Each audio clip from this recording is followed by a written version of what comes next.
Welcome to BWB, Brunch with Books, where we reignite the joy of reading in those who've lost this amazing habit and inspire you to dive into a fiction and a non-fiction book every week.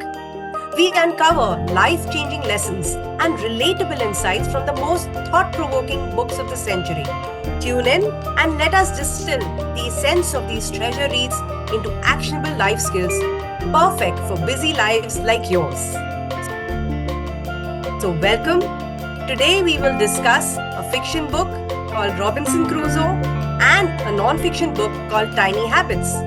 So, let's see what we have to learn today. And every week, we come with our session on a fiction and non fiction book. So, don't forget to follow us on Brunch with Books on our channel on YouTube. So, now I hand over to Dr. Geeta to give us an insight on what happens in Robinson Crusoe's life. Hi everyone, welcome to BWB. I am very excited to ask you all an interesting question.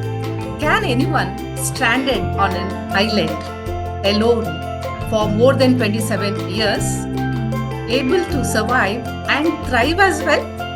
Yes, he can, if he is Robinson Crusoe. Robinson Crusoe, the legendary character crafted by Daniel Defoe more than 300 years back. It is a life of an individual who is very ordinary, but he lives an extraordinary life. So I'm going to take you all through two very powerful turning points in his journey, which changes his destiny and which changes the very meaning of connectedness, courage, and restoration into civilization. So come, sail with me as I journey into his life. Robinson Crusoe is a young man from England who defies his parents' wise counsel and runs away for an adventure into the ocean, and in the process has a shipwreck and stranded on a deserted island. And his journey into his inner self begins.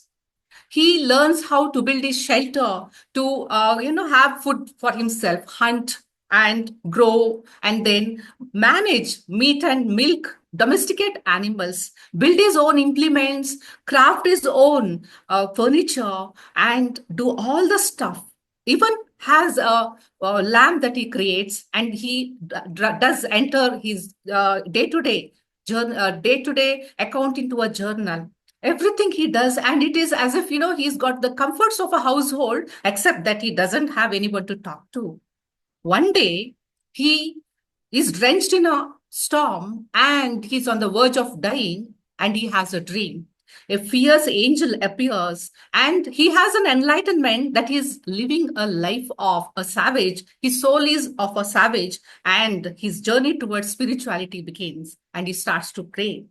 One day he notices a cannibalistic custom happening, a ritual happening on the island. He observes a victim who's about to be sacrificed, and as the victim runs into the forest, the inclination of humanistic feelings are rising up. Though he had decided he's never going to interfere in the customs of the others, he couldn't help himself.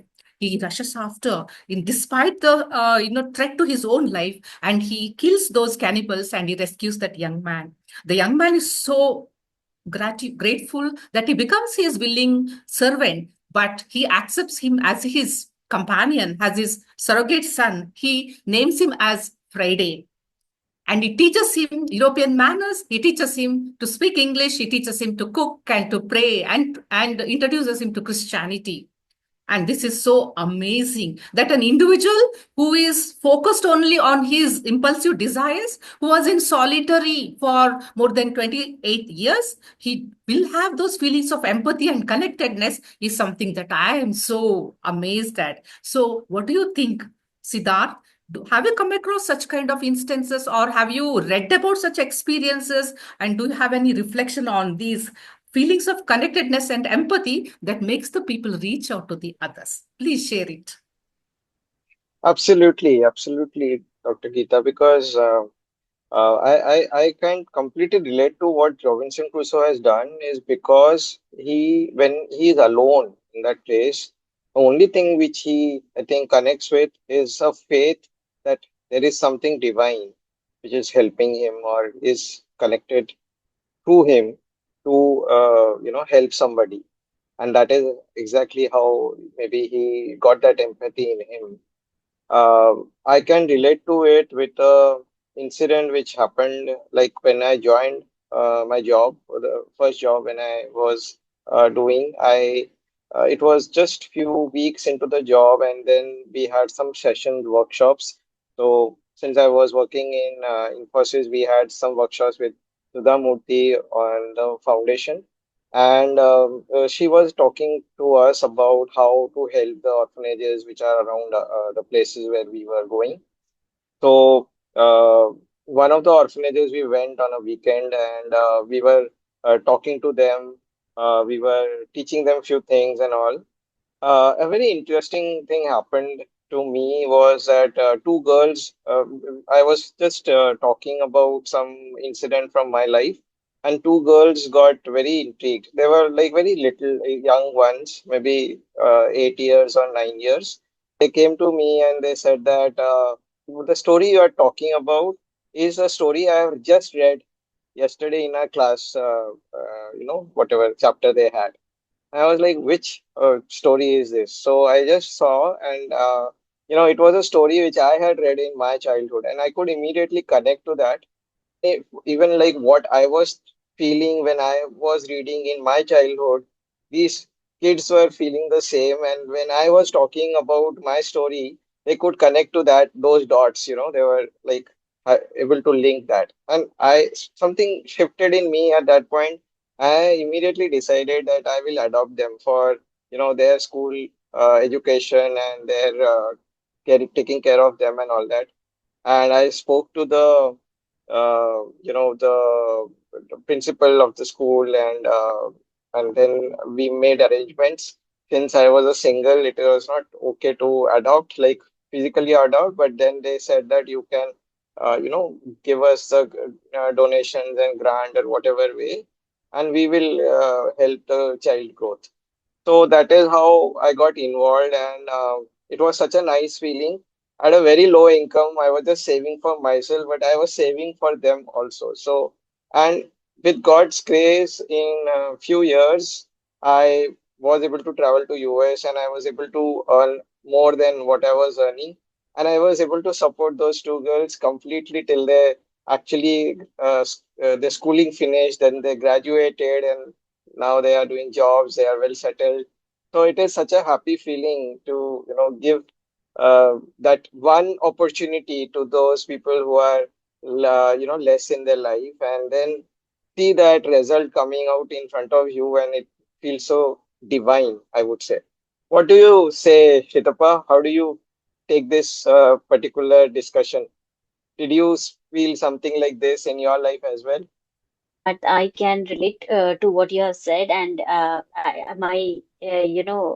filled with happiness to know someone as you who has such a good heart to go ahead and help people even when you have do not have enough. So in my situation, I was having a normal job, and it was a it was a very normal day when I was going to office, and that's when I was it was in my evening snacks break. I was taking a walk and in Powai, and I was walking, and one small little boy, he came to me, and I was having a vada pav, and K3 is very known for that in Powai, and he came to me and he said, Didi, whatever you are having, give I want to have that. And his eyes twinkled looking at me, and and my heart went out to him, that thinking that this little child, he had that even he has those feelings that I want to taste this, I want to see how it is. And just because he doesn't have enough money to buy it, or do not have parents around to go get him, it is it touched my heart. I just took him, I holded his hand, and I said, come, we'll have together. And I took him to K3, and he was standing beside me. People were staring us, and I was getting a vada pav for him, and we had ate together. And I said him, if you want to study, you come. I will be here in the evening. But that guy, I don't know where he went after that. He never came back. I never met him again. But that was an emotional touch where I could see a even child, is waiting to be loved and receiving that what he deserves to be. So this is where I felt a connect with him. So, do you have any such experience, Sujata ji, where you would like to, add to it? Hey, thanks a lot, Shritapa and Siddharth, and such lovely incidents I got to hear from both of you. And now, just I want to ask you all, have and everyone who has joined us, have we ever wondered why we do what we do? Why did Siddharth adopt those two girls? Why did you help that little boy and share your vada pav with him? So now let's unravel this mystery with BJ Fogg's behavior model, which he introduces in his book, Tiny Habits. Affectionately, it is known as E is equal to MAP, M-A-P, map. Sounds like a pirate's treasure map, doesn't it? No, but it doesn't lead to gold.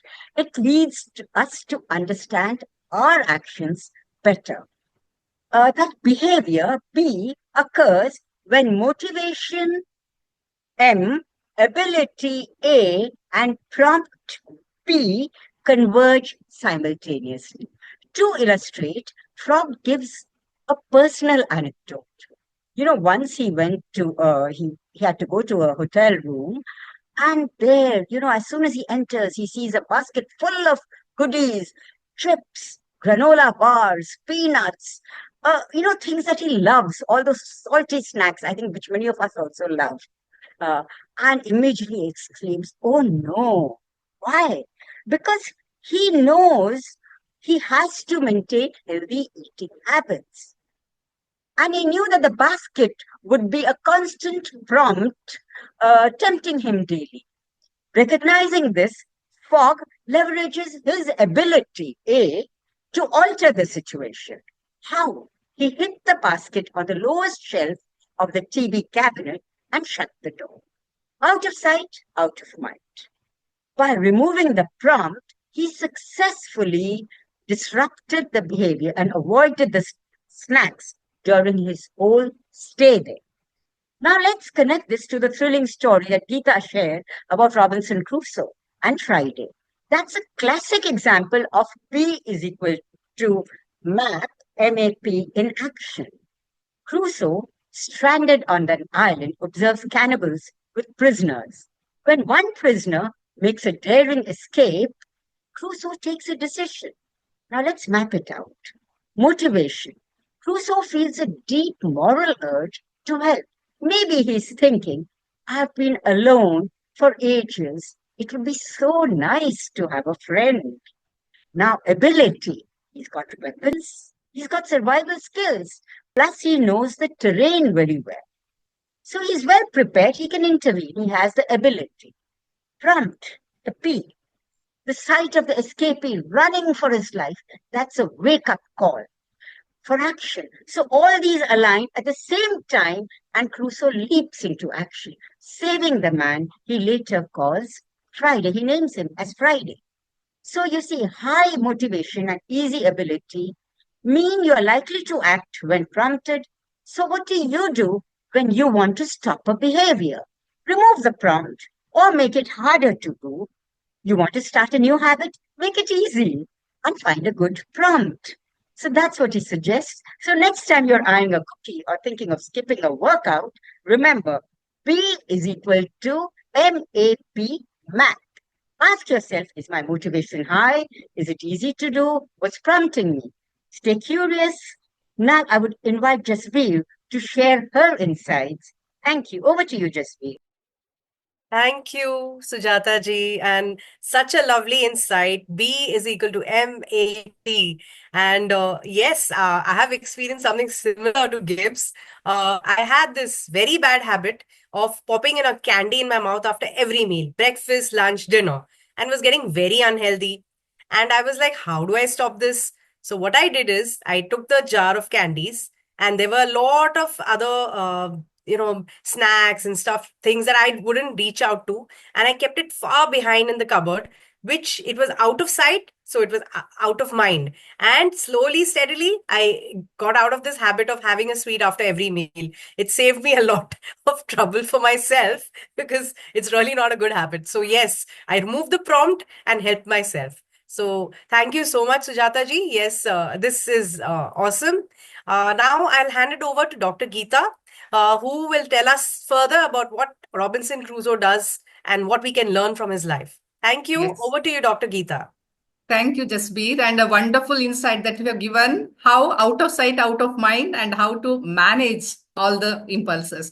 So, going on further with Robinson Crusoe, he is a happy man because his desire of having someone to talk to is fulfilled. And one day he feels his desire of escaping from that island is really going to come true because he observes a ship coming near the shore. But something is amiss, so he hides and watches, and he sees that a mutiny is happening on the ship. Some kind of disturbance is happening, though he doesn't know it is a mutiny at that time. He sees some kind of a disturbance happening, and some people are dragging a victim or an imprisoned man onto the shore. And in the night, he goes and observes. He goes to contact that person. He comes to know that he's the captain of the ship, and those were the mutineers, and his loyal crew are imprisoned on the ship. So he takes a risk again. He takes courage into his own hands and he releases that captain and hides him in his fortified hideout. Fortified kind of a shelter that he has built is what he comes to his help. And he maps out how he can free all those loyal crew. He knows the terrain, he has all the weapons, he uses the guerrilla tactic to storm the ship and releases all the prisoners kind of loyal crew. And the captain is freed and he is now getting his rightful place and he offers money as a reward to Robinson, but he declines that. And the captain also offers him free passage to England, and that is the best thing that could happen. And as he is setting sail to his home country, he looks back and sees the receding island, and he feels the sadness also of seeing or his home and his cultivated land, everything receding. But also there is happiness that he is finally going home, and he is now a happy man, prosperous and reunited with the how much of our family is remaining. But I'm not focusing on that. I'm focusing on how is it possible for a person to reach out again and again, to have that courage, to take that risk, to reach out with to help somebody. And this is exactly what I want to know. Siddharth, have you come across such kind of situation in your life where you have seen or you have experienced where a person is reaching out in spite of being in a dire straits himself? Please share your experience. Yes, yes. I have seen this, and it has happened with me only because in my coaching life, I have encountered many such instances. And one of the instances I would love to talk about here is initially when I was so when I was in Europe, I was actually started doing a little bit of these clarity discussions with people who were not familiar with the internet world because that was still growing during those days. I knowing internet very well by then, and I having a technical background, it was very easy for me to understand. But I met few folks who were like doing, they were like small business owners in having some shops. They wanted to send their materials to other places and other things, but then they were not able to do it because they were having lots of challenges. They were not earning lot. I myself had a lot of project related deliveries, but then I felt good about doing this, reaching out and helping people. So one of the person was a Chinese owner, and she was a fruit seller basically, and she was trying to keep her fruits in a mobile application. And I used to buy fruits from her every weekend, so I was very fond of her. She was fond of me. So and I don't know when we started talking about this, and she told about her problem, and I just picked it up and I said that I can help you there. So she said, but I don't have money to pay you. How do you, how will you help me? So I said, you don't have to pay me. I'm doing this just because I want to help you. So, and this just came very naturally to me, and I was explaining her. We sat on that day, and even after that, I spent some good amount of time with her. And finally, she had her own, site, a little bit of small site where she was selling it to not only the locality she used to be, her shop was at, but other places also in and around. And she started getting, sales, and she started doing export. And the lovely thing happened is when next time when she had these sales and all, we met. She gave me a big watermelon, and I was like, "What to do with this watermelon?" But she was so happy, and she wanted to, give me something. I accepted it with gratitude. But it was such a nice thing to help her. Then also I was going through a lot of struggles in my work, but I took out some time to help her, and that was, I think, how I can relate to this incident. It is something similar in that. Yeah. And now I would like to know from Sujata how the tiny habit next pointers are helping us in making these behavioral changes in our lives. Over to you, Sujata. Thank you, Siddharth. Now, let me give a quick real life example. What you have said, about this, how BJ Fogg relates himself. So he gives a personal anecdote again. I'm just relating what I'm narrating what he has said. He was at a gym and he was working out on the elliptical. The pulse rate was high and he did something strange. You wouldn't imagine someone on an elliptical while doing workout would do. He donated to the Red Cross in response to a text message from the Red Cross. Now he analyzes this behavior in his book. B, behavior is donating. Motivation, M, he genuinely wanted to help the victims. A, ability, he just had to reply to a text. It was super easy. P, prompt, the message from Red Cross. So all three, motivation, ability, and prompt, lined up, and he donated right there in the middle of a rigorous workout. Now imagine if he'd had to dig for his credit card while puffing away on the machine, what would have happened? No ability, no action. Or if the request had come in junk mail, no prompt, no behavior. Because MAP aligned, the behavior happened. Simple and powerful, isn't it? Now let's map this to the thrilling adventure of Robinson Crusoe that Geeta described. The scene of Crusoe's daring escape, how after 8 years of isolation, he escapes by helping an English captain, leading to his return to England. Let's see how this aligns with Fogg's behavioral model. Motivation. Crusoe's desire for freedom and human connection was at its peak. He wanted to return to society, and this was a powerful motivator. Just imagine the longing he must have felt. Now, the ability. Over the years, as Geeta has also described, he had honed his survival skills. He built shelters, he knew the terrain, and he had even crafted weapons. So he knew that he could easily do this.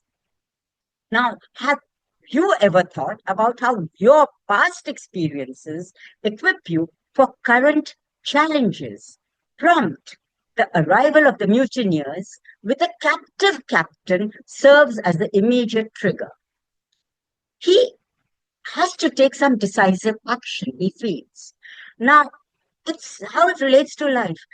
When an unforeseen opportunity suddenly aligns with your goals, what do you do? So let us remember when motivation, ability, and prompt converge, behavior happens. And as Fogg says, behavior change doesn't have to be monumental. Sometimes it's the tiny shifts, the tiny habits when motivation, ability, and prompt align that lead to lasting change. So, what tiny habit will you start today? Now, let me invite Shritapa to share her insights. Over to you, Shritapa. Yeah, I can relate one incident which happened to me in this case. So it was I was in Mumbai and yeah, I was all by myself, and I was thinking how to spend time, and there was a point of time. Usually I have never kept any TV in my throughout my career in any of my rented flats. So I always believed it is useless, and the news I used to catch up to phone. But that was the only thing which motivated, and I missed World Cup. That was the day when I felt that yes, during cricket matches I should have had TV at home. But apart from that, I never missed TV. But saying that, I got addicted suddenly to one of the TV serial, and I was watching that for that entire week, and it was going as if watching till 2 a.m., 3 a.m., until I used to, matlab, it was so sleepy I used to be that now I'm done with it. I used to watch on Fridays, and it was weekend, so I took that advantage and I used to watch so late. And I was observing this pattern for two consecutive weekends, and I realized that this is impacting health and this is wasting a lot of time. And moreover, I am getting headache. And another thing is, I am not addicted to any serials or TV things. So why am I watching it? It was self-realization. So as an action, uninstalled the Z, I think ZTV it was, which I had, I don't know why I had downloaded, because one of the episodes I liked it and got hooked, and that's it. So I had to uninstall that, and from next day onwards, I was fine, because no app, no watching, and I was back to normal. So that's how it helped me to save my time and not to waste my time anymore and do something better. So over to you, Jasbir. Uh, Let me know what insights you have in this. Thank you, Shritapa. Yes, we've learned so much today. And I have an incident to share from my life where I was at a dinner in a fine dining restaurant, and I got a message from Keto, an organization which does crowdfunding. And it was about a girl child who was suffering from cancer, and her parents were finding it difficult to raise funds for her treatment. And the prompt was the message, and the motivation was that if I have God has been so kind to me and I can spend so much money on a dinner, which is just one evening for me, why not contribute to a child's life and her medication? And especially because the parents were not being able to afford a good, the expenses of cancer, which is, we all know, is very expensive. So, yeah, so I can relate to what Sujata said about the habit of, B is equal to MAP, that is motivation, ability, and prompt. So today we've had an amazing session and learned so much about Robinson Crusoe, about our tiny habits, and the most important matter that we have learned today is empathy, about how our actions lead to helping us in the end. So Robinson Crusoe, with his empathy, humanity, finally managed to reach back home to reconnect with his life. So it's so simple. One good deed, and it flows into life. It always flows. It all comes back. It's a full circle. So yes, viewers, so happy that we could share all these views with you. And I have a news for you. Every month, on the last Sunday of the month, we have the BWB Mega Sunday Quiz. This month, it's on April 27th at 5 p.m. IST. So please be there, join the quiz, watch these episodes, and enjoy all the learning without having going through the books. And let me mention to you, please follow us on our channel, Brunch with Books. And all the best. Take care. Have a great day. Bye.